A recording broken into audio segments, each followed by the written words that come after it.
Այսօր էլ բավական հաճախ հնչում են, հիմա հյուսիսում շատ ավելի հաճախակ են հնչում տագնապները, որովհետև կազմին նաև միացել է Հեզբոլլահը եւ հյուսիսի մեր հայաշատ կենտրոնները շատ ավելի ում այս պահին քան կենտրոնական մեր շրջաններն ու հարավը հիմնականում թիրախավորվում են Իրանի կողմից, իսկ հյուսիսը բացի իրավ Հեզբոլլահն է միացել եւ հրթիռներով եւ ԱԹՍ-ներով։ Այսօրվա լրահոսում տեղեկություն կար, որ Պետախ Տիկվայում իրանական հրթիռի հարվածի պատճառով բազմարկ շենք է փլուզվել եւ կան տուժածներ, հաստատվում է այդ տեղեկությունը։ Խոսքը շենքի մասին չէ, այլ շենքերի բակում ենք էլ մեկ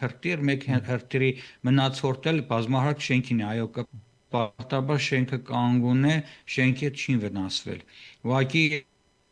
այսօր չգիտեմ ինչու մենք հայտնվել ենք շատ լուրջ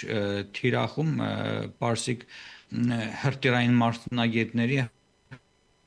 անընդհատ այսօր հրթիռահարվում էր հենց Պետախ Տիկվա քաղաքի անգամ երեկվանից, այսինքն ավելի ճիշտ